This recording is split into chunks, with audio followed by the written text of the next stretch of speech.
Om Sadashivasamarambham Shankaracharya Madhyamam Asmadacharya Paryantam Vande Guru Paramparam. Om Sahana Bhavatu Sahanau Bhunaktu Sahaviryam Karavavahai Tejasvinavadhitamastu ma vidvishavahai. Om Shanti Shanti Shanti. So we'll be starting this new text, Vedanta Sara. So Vedanta Sara is a introductory text, we can say. In Sanskritam we call it Prakarana Grantha.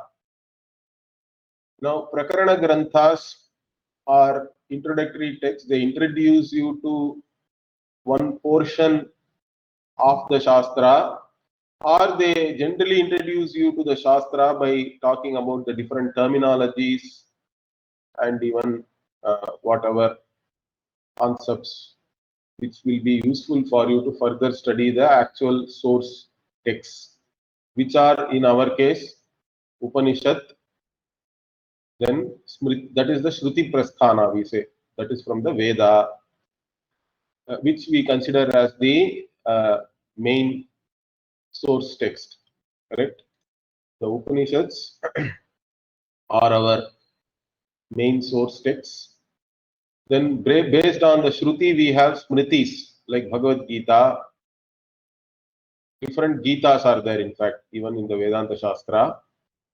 And then we also have what we call as Nyaya Prasthana, or the analytical text, of which for us it is the Brahma Sutra.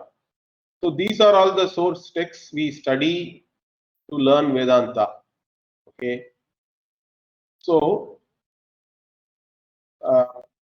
in this case, to get an introduction to all these different texts, so that we can go and study Upanishads, Brahma Sutra, Bhagavad Gita, etc., we are trying to now get introduced to the different terminologies and different concepts, so that it will be easy for us to study. So that is why these Prakarana Granthas are taught first normally, so that you will have the prerequisites to study the other texts later on. Now, Prakarana Grantha is not there only for Vedanta, it is there for all other Shastras also. Even Nyaya Shastra, if you want to study, we study some introductory texts. Okay. Or if you want to study Purva Mimamsa, means then there also there are introductory texts. Later on only you will study the other texts like the Purva Mimamsa Sutra or Nyaya Sutra or things like that. Okay. So every Shastra has its own Prakarana Grantha, and this Veda is a highly used text in the tradition. In fact, even my own Guru Puja Swamiji has taught this text, but at least not in our course, but he has taught it in a previous course, I think.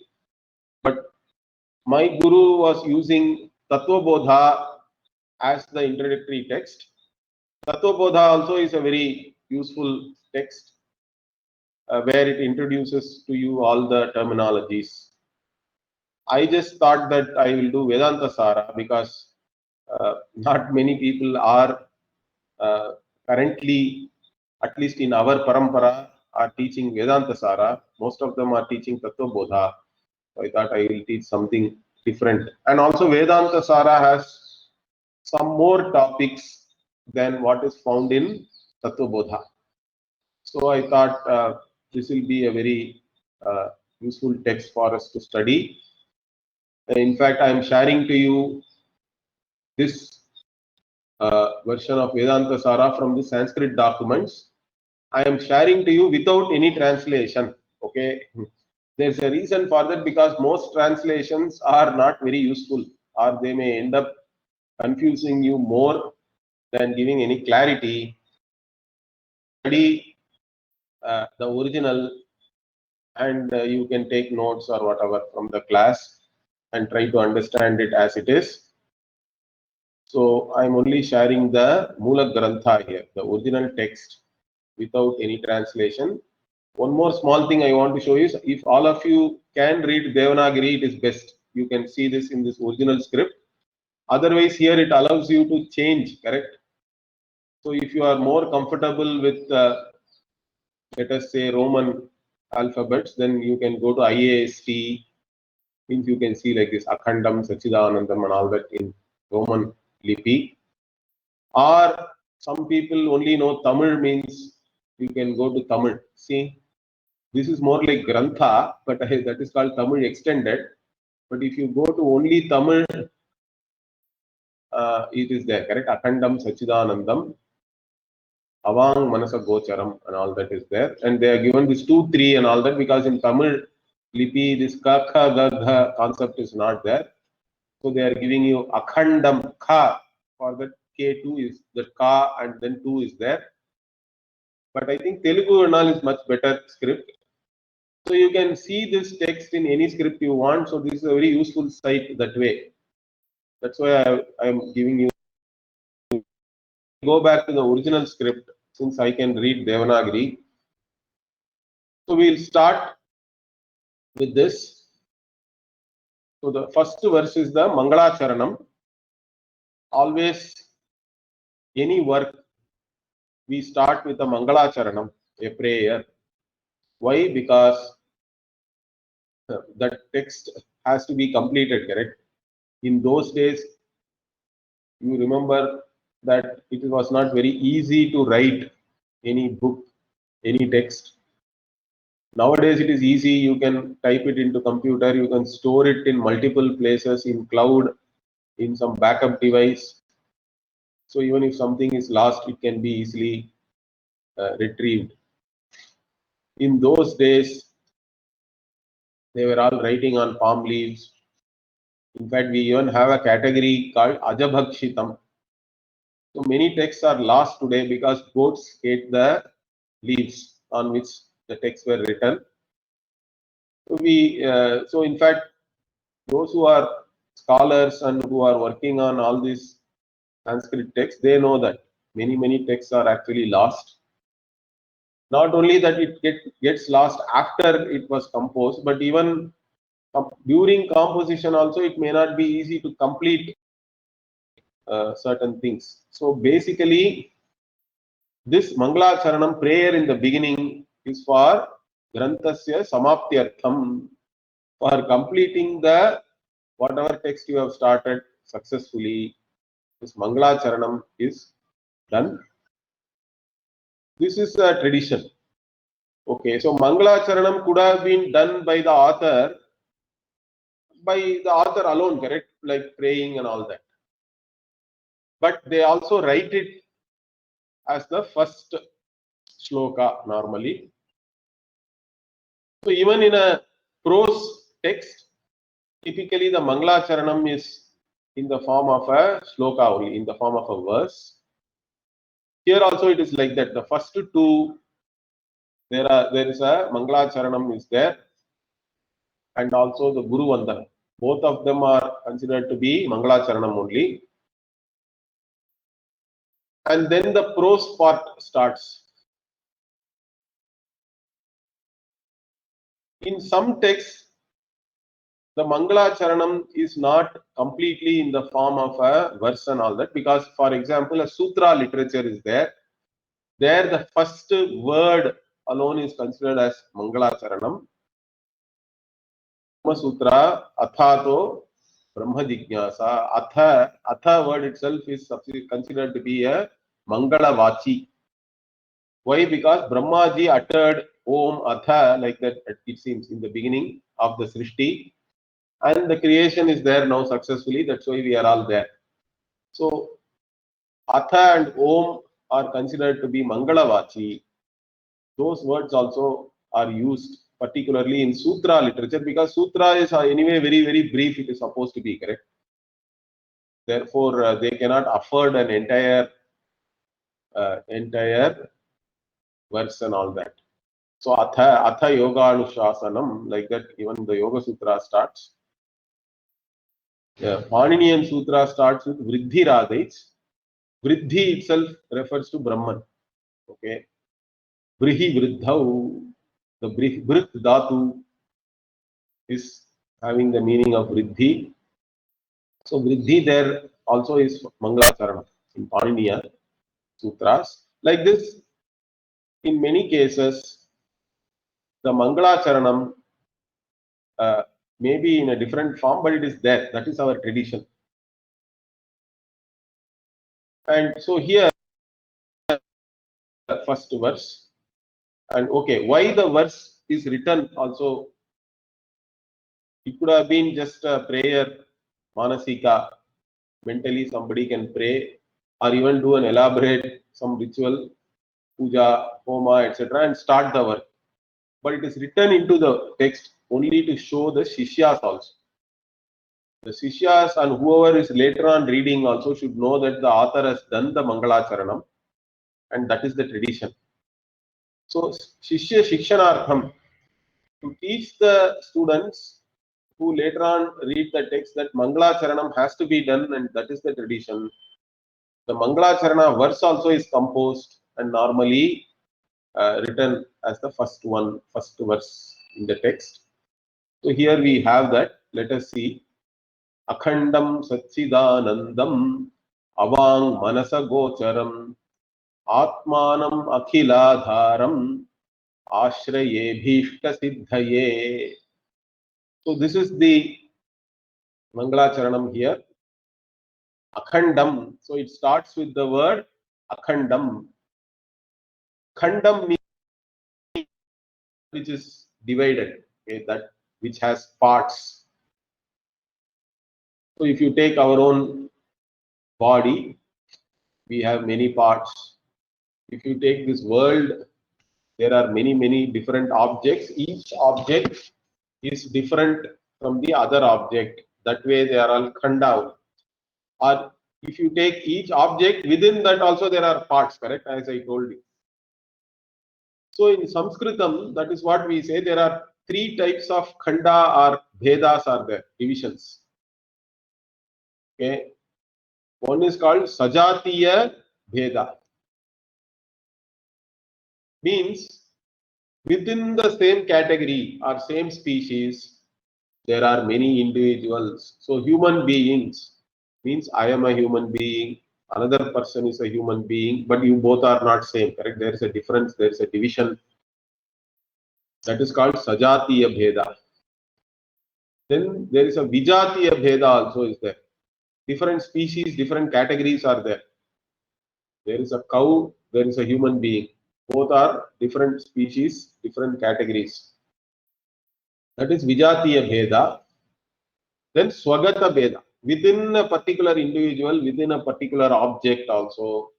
Every object, in fact, can be broken down into the constituent parts. In fact, it keeps on going, right? It's never ending. People have gone up to atoms and then subatomic particles, and within that also they are talking about other things, no? Quarks and all that. So there is Swagata Bheda also. Three types of Bhedas. But Akhanda means that which does not have any of these divisions. Correct? What is that? There is only one thing like that, which is I. I, the self. I is always Akhanda. You can understand that experientially also. Why? Because the I sense which all of us have, even as individual, never has any division in it. If the I is based on something like body, but the body is having parts, correct? Two legs are there, two hands are there, etc. But even then, if you look at it from the standpoint of the body, you consider I as body, then body is having parts and all that. But the I sense is still different from the body, correct? and it is always a whole, plus whole. Why I am saying that? Even for a person who loses a leg, does he consider himself as I am only 3/4 eye? No. The eye sense is still the same eye sense.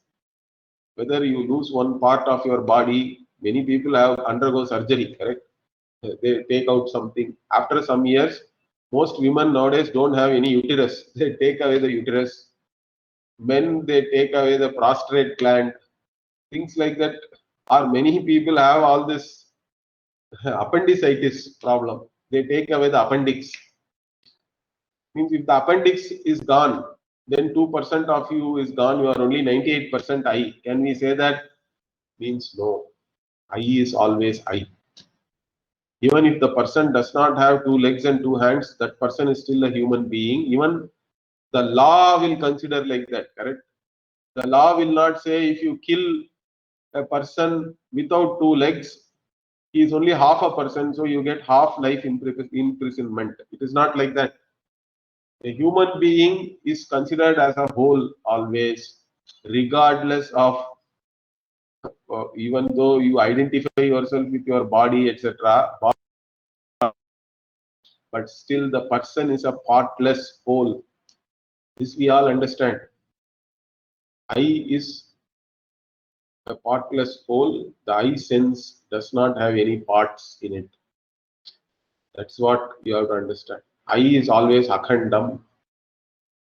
The conscious being who is aware of everything, who is also aware of this body mind sense complex, correct? Body mind sense complex is an object of my awareness. It's an object of my cognition. I am the cognizer, I am the knower. That knower is always a conscious entity, conscious being. And in that conscious being, there are no divisions. Absolutely. That is akhanda. Akhandam atmanam. Atmanam also is there here. Correct? Atma. So the self which is akhanda, and then what else? In fact, this author is actually showing the Swarupa of his Ishta Devata, you can say. Normally, Mangalacharanam we do based on the Rupa of the Ishta Devata. Rupa means they say Krishna, you like means who is holding a flute, who is standing in a Tribhangi form, etc. That way also you can have a prayer based on the Rupa of your Ishta Devata. But here it is Swarupa of the Ishta Devata. The Swarupa are the very nature of your Deva, any Devata, any of your Ishta Devata is the same. This is what? Satchidanandam, Akhandam. These are all words which are revealing the Swarupa of yourself and your Ishta Devata also. It is the same. So whichever Devata here, in fact, this author doesn't give us a hint. In some other text, for example, Advaita Makaranda, Ananta Ananda Krishnaya, like that author says. There also he is using Swarupa revealing words. But then he also puts Krishnaya. But there also, if you want to interpret Krishna from a Swarupa standpoint, you can say that which attracts everything. Akarshati iti Krishna. Anyway, so here he is having his Ishta Devata in his prayer is by giving words which are showing the Swarupa of the Ishta Devata, Satchidananda. So Satchidananda is a very popular words. These are popular words. Sat, Chit and Ananda. And typically they just translate it as existence, consciousness, bliss. Okay. Now just substituting 3 other English words does not reveal much, correct? But these are all actually revealing words. They reveal to you the truth about yourself. And what is the truth? Sat. What does the word Sat really tell you? Just saying existence does not do it full justice. You have to understand what kind of existence it is. Because normally, when we say existence, you understand it as something which is existing in space and time. A pot exists, body exists, computer exists, so many things are existing. In fact, we use existing as an adjective to a particular object, existent part, correct? Existent clay, if it is a clay pot. So like this, existence itself is used as an adjective also. And existence we understand only in terms of something which is existing in space-time. Now that is a wrong understanding according to Vedanta. In fact, using existence as adjective is the biggest confusion which language has bestowed on us. Language itself, by such usage, is keeping us confused, I would say, because existence alone is the noun. What Vedanta says is existence is beyond space-time. There is only one thing which really exists, in fact. Everything else is borrowing the existence from that thing, and they are all only names and forms. And this existence which we are talking about is not separate from yourself. Don't think existence means something else is there out there. There is no out there, in fact. It's all only I, Atmanam. Again, you have to Atmanam here. Sat is Atmanam, Chit is Atmanam, Anandam is Atmanam, Akhandam is Atmanam, Avang Manasa Gocharam is again connected with Atmanam. So, like this, the I alone exists, and the existence of I is beyond space time. It transcends space time. Hey, how can I understand that? Again, from your own experience, it is not something which you cannot understand. In fact, every night when you go to sleep, in deep sleep, there is no space time. Understand this. But you are there. I slept.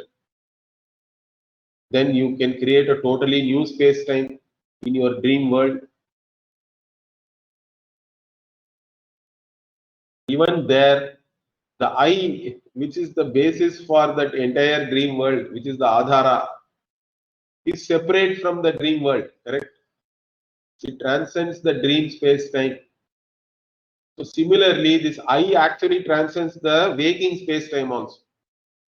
That is the Sat we are talking about, which is yourself, which is beyond space time, which is the one which really exists. Everything else is only having borrowed existence. Like even the pot borrows its very existence from clay. Clay alone exists, correct? Clay exists when the pot is not there. Clay exists even while the pot is there. Clay exists even when the pot is gone. That is the kind of existence we are talking about. Therefore, even in fact, the language for it to be correct, we have to say what? Potty existence. Pot, clay, etc. are all names and forms. They are the real adjectives. Existence alone is really there. Understand that. In fact, existence never goes away.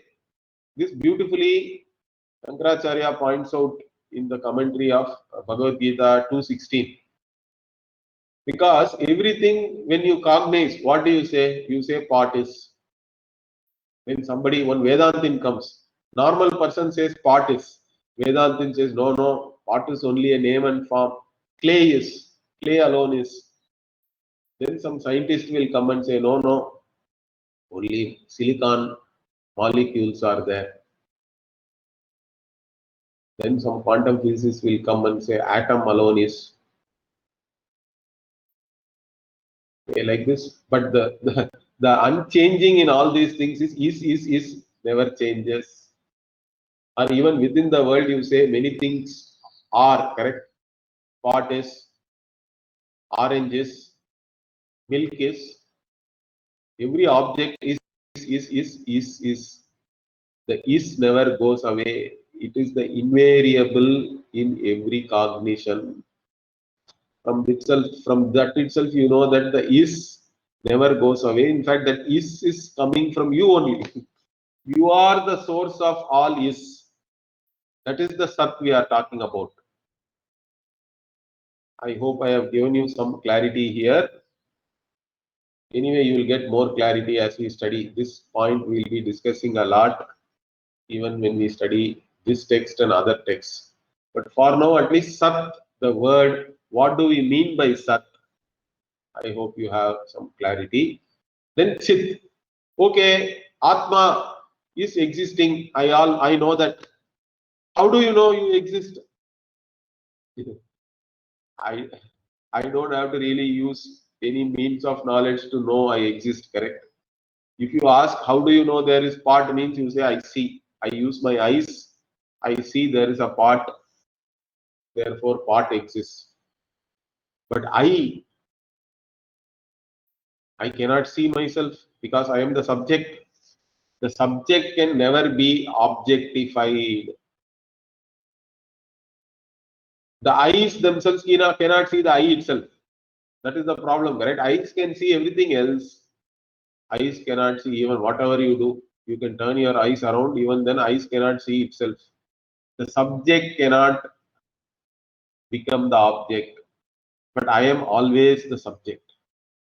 So how do I know myself? Means you don't even have to know yourself.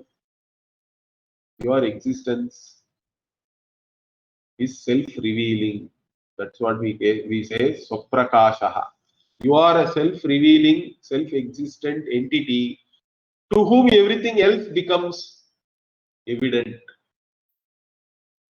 who is always aware, who is always a conscious being. This consciousness of this self never goes away. You are always a conscious being. Either you are conscious of some object. If no objects are there, you can still recollect that I did not know anything. Right? Even when you sleep, the mind has resolved. There is no subject-object division. But I did not know anything. I slept well. All these things you can recollect. So I is always conscious. Whether it is aware of something or not, also it is aware. So that is this whatever Atma, the self, I we are talking about, is not only always existent, but its nature is that it is a conscious being. It's not just a being, but it is a conscious being. But the consciousness of this I again is different from the regular consciousness we talk about, our sentience. Because there are many sentient beings in this world.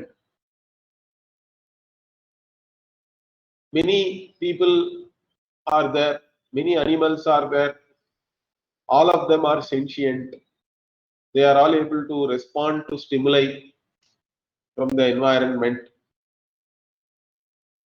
They are able to interact. But then what Vedanta says here also is that sentiency also is only a manifestation of this one sentience or consciousness. It is like a reflection of the sun in many different reflecting media. Sun manifests as a reflection in many places, but there is only one original sun. Similarly,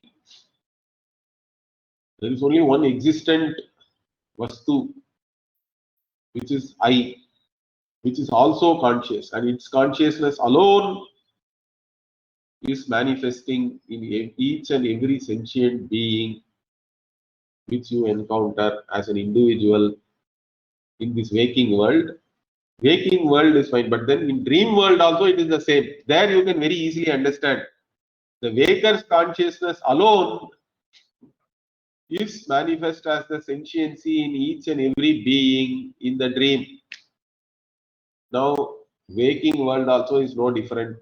That's what Vedanta is teaching you.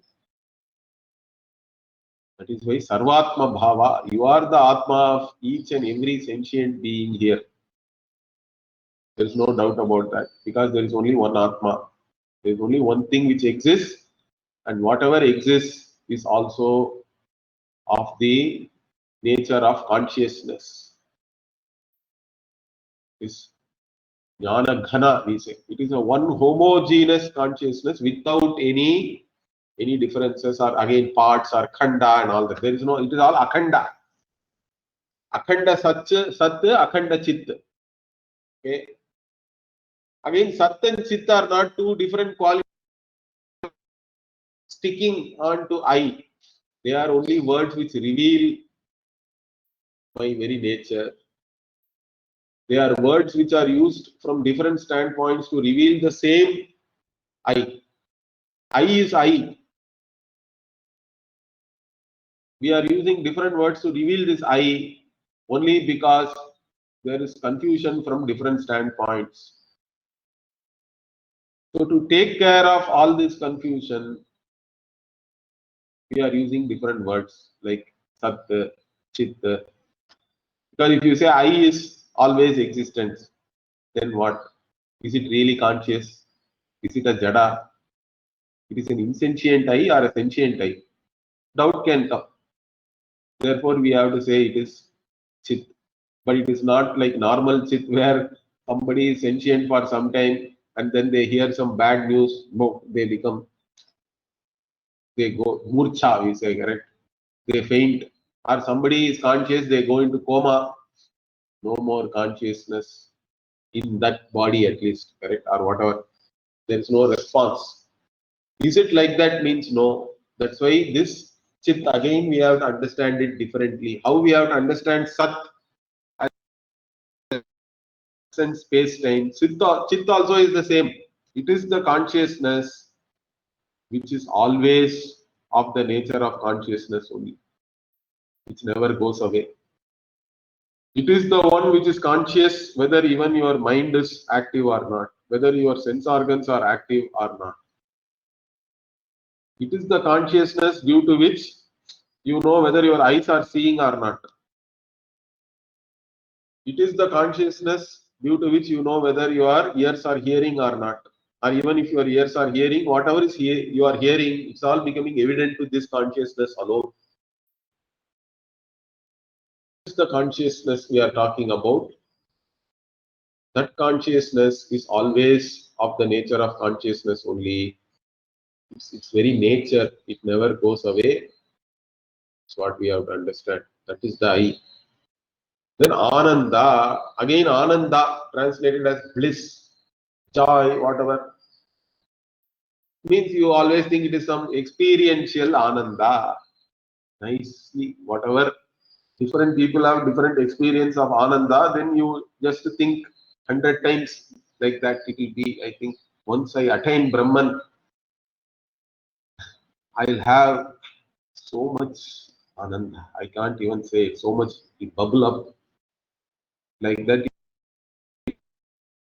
I'm sorry, it is not any experiential Ananda. When we say Ananda here, in the context of revealing it, in the context of it used as a revealing word, particularly along with Akhanda, Sat, Chit and all that, Ananda means here Paripurnaha, that which is complete, whole, full, not lacking anything. Because all dukkha is because you know yourself as a limited, lacking person. That is very ingrained, correct, in all individuals. That is why, in fact, you have desires. You think that by fulfilling something, you will get rid of some lack, some want. So, the individual knows oneself as a limited, wanting, lacking person. In whichever way you look at yourself, you are lacking something. That is a problem. The Shastra is saying you are not lacking in any way. In fact, even in any experiential Ananda, why it is really Ananda? Because that experience creates a certain state of mind where you are not looking at yourself as a wanting person for that time at least. That is why it is also really Ananda. Whether any Vishaya Ananda also is Ananda. Why? Because in the presence of that Vishaya, you do not look upon yourself as a wanting, lacking, limited person for some time at least. But as soon as that returns, that Vishayananda also is gone. It doesn't last. But here when we say Ananda, you know yourself as this Paripurna Atma. I am the one who does not lack anything. In fact, everything, I am the basis for everything. In fact, everything is in me. I am the Atma of everybody. All experiential Ananda also, it's only I am having.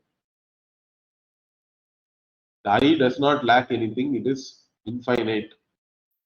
It is limitless. It is the source of all happiness. In fact, even whatever happiness every other being enjoys temporarily, the source is I. I alone am the source of all the Ananda of all the beings. That is the knowledge we are talking about here. So that is this Ananda. And such a I is Avang Manasa Gocharam. What is this Avang Manasa Gocharam? This is a problematic word, in fact. All this neo Vedantins, they will get hold of this. Okay. This Atma is not accessible to mind and words. Correct? It is beyond words and mind. Therefore, sit and meditate, and somehow it will become known in some experience. See, even your own Vedanta text is saying that. In fact, you don't even have to read the Vedanta text then, because it is anyway Avang Manasa Gocharam. The text is only nothing but words, correct? Which you have to understand through your mind. Then if Atma is Avang Manasa Gocharam, why are you even reading this text? It's all useless. Why are you going to a Guru? Guru will only confuse you.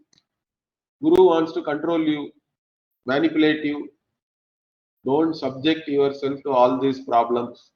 Just sit and realize. Correct? This is the kind of some ideas are floating. Correct? Truth is pathless land. Somebody said very famously.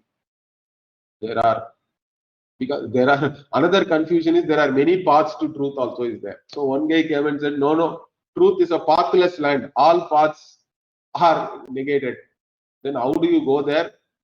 I don't know what they really teach, but anyway. So like this, many ideas are there.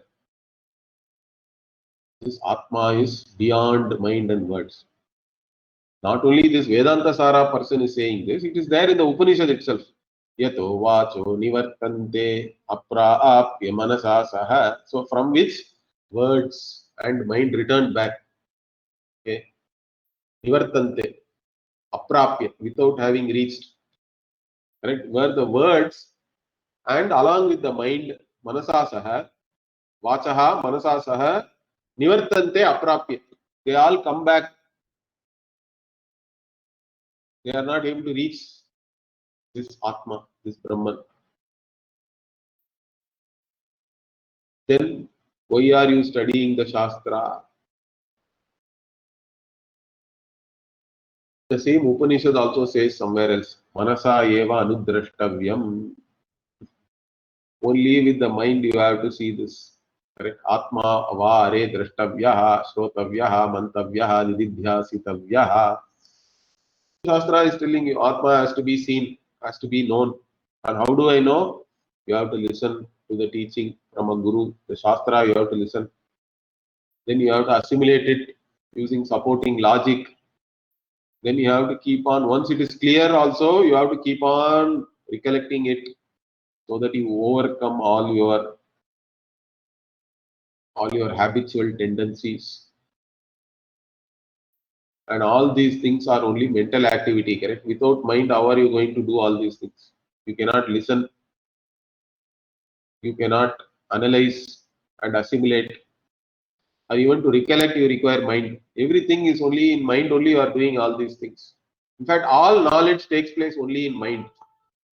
Some people say mental, intellectual knowledge, as though there is some other knowledge. There is no other knowledge. Understand that. All knowledge is in the form of some vritti, some change in your mind only.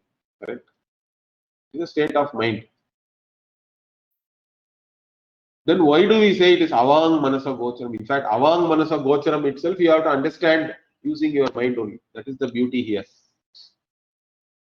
Because that's the reality. Because this I, whatever I say, can you objectify it? Means no. But mind and words always refer to a particular object, correct? If you give a word, part, means it has a meaning, correct? That meaning is the actual object. The word part points to a part object. They are related to each other. In fact, they are so related that you cannot even separate them. Kalidasa says, Vagartha viva sampriktav Vagartha pratipattaye jagatah pitarau vande Parvati Parameshwaram. The Vag and Artha are like Parvati and Parameshwara. They are inseparable. Because whenever a word is uttered, the meaning also has to be there, correct? Then only it is a word. Otherwise, it is a meaningless sound. Gagabuga, something I can say. That's not a word. So the meaning and the word themselves are tied together always. But the meaning is a particular, and all objects are limited, because if the word is meaning or pointing to one object, it doesn't point to something else. But Atma is not like that. That is why Atma, even the word Atma also you don't have to use for Atma. There is a discussion like this in the Upanishad, Brihadaranyaka Upanishad. So why should you even use the word Atma? Somebody asks one Purva Pakshi there. Then Shankara says, no, Atma also we have to use only for teaching purposes. I am, correct? I don't have to use any word to know I. Word is not required there. Words are required, mind is required only to remove all wrong notions about yourself. Afterwards, you are you only. I am I. I am that I am, like that you can say something, but I am, that reality of myself does not require any words also. This I is the eternal subject. It can never be objectified. It is not an object of the mind. And it need not be mind because it is self-revealing. That is the beauty here. The problem with this Vedanta, self-knowledge and all these things is that we are used to knowing everything as objects of our mind, as an object connected to a particular word.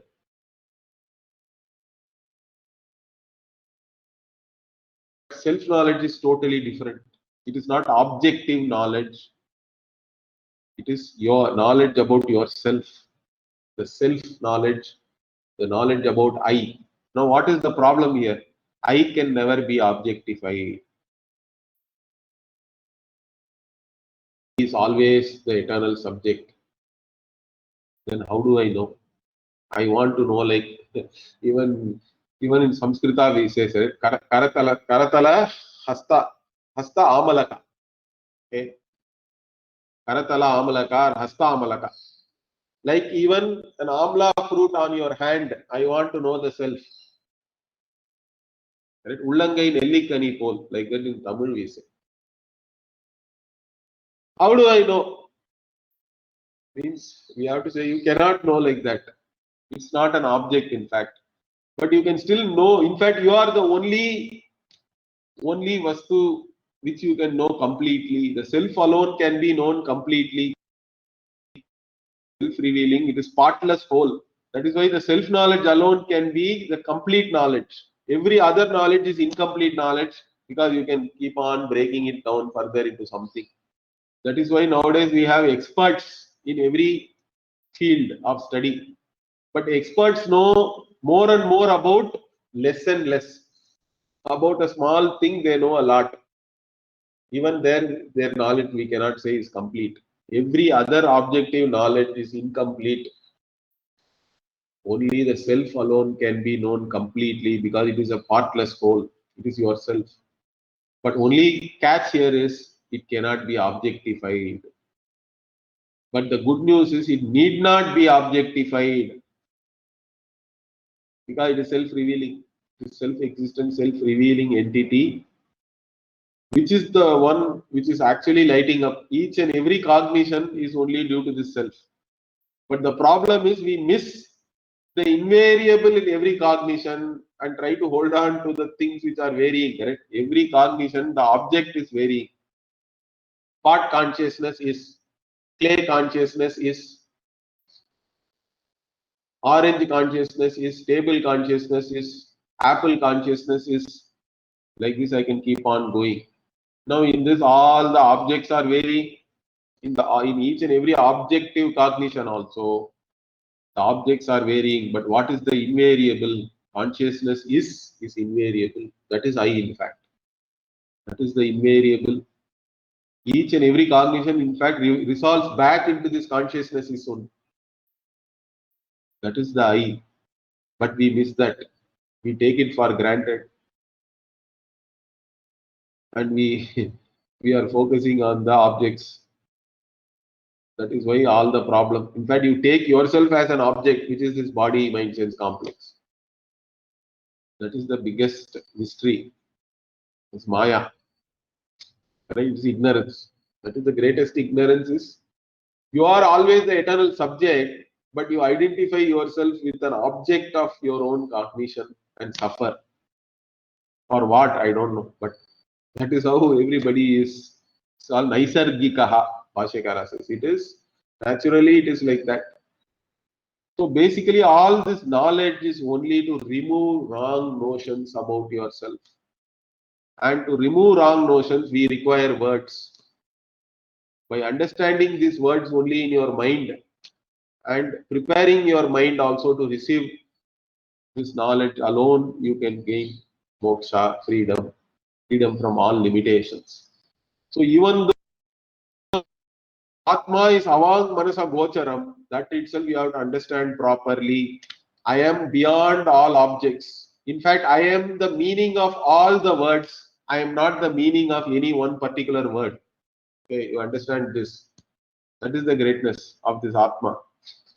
I am not the meaning of any one word, but I am the real meaning of all the words because every word, in fact, finally it has to rest on some existence.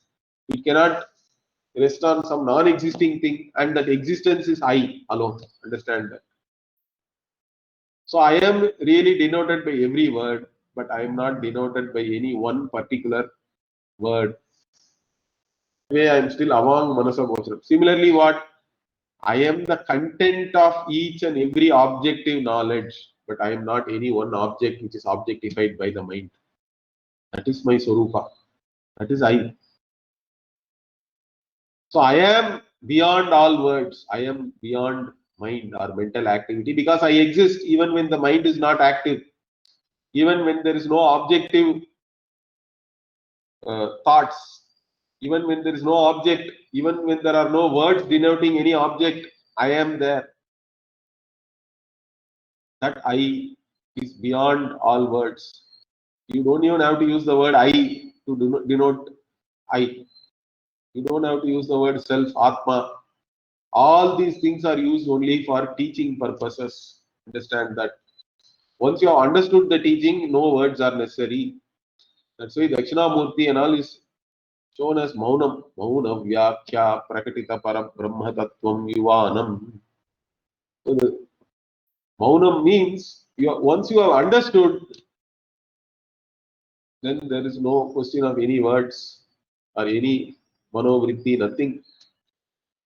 They are all only mithya. They come and go. They don't have any existence of their own. I alone exists, and I don't have to be denoted by any word. I know that even without any words. So that is the nature of this I, and this I is the Akiladharam. It is the Adhara for everything. I already told that, correct? I am the only one who really exists. My existence alone is borrowed by this entire objective world. They are all evident to me. I am the invariable. They are all variable, so they are all not as real as I. He is of a different level. They don't count, in fact, really. It is like all the dream objects. Once you wake up, they don't count. Even while dreaming also, they are as unreal as when you wake up, correct? That is the beauty. So that's what has to be understood. I am the Adhara. I am the only one who exists really. My existence alone is borrowed. It is like you can have thousands of jewelry, but there is only one gold. What really exists is gold, correct?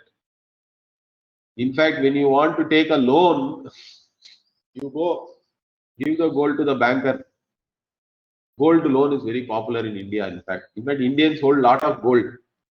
And they all have emotional attachment with all the jewelry and all that, the names and forms, different types of jewelry. This is my grandmother's, this is my mother's, all that. So you have emotional value, sentimental value is there, of course, for the jewelry. But the real value is only gold, correct? You go to the banker does not care about whether it is your grandmother's or whether it is a chain or whether it is your favorite earring, whatever it is. Only the weight counts. And where is the weight? The weight is not the earrings weight. The weight is always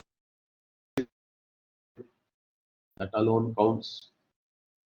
So banker is the jnani here. With reference to gold, banker does not care about any names and forms. Only the substance. Gold alone counts. You can have 1,000 different jewelry. There is only one gold. The weight of all the jewelry is the weight of the gold. If you touch the jewelry, you are touching the gold. Gold alone is there really, in fact. Like that, I alone am the Adhara for this entire Srishti. Everything becomes evident to me alone. And whatever is evident, the objects come and go.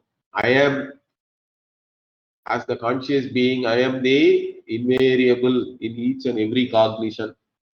Even when there is no cognition also, I am there as a conscious entity. Everything resolves into me alone.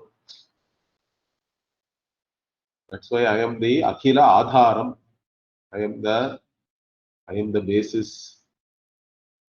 I am the real substance, in fact, on which all these names and forms are appearing. Everything else is only an appearance. I alone am there. This author is taking refuge in this Swarupa. Ashraye. Atmanam Ashraye. In this Atmanam means this is the Paramatma, we have to say. It's not the individual Atma self.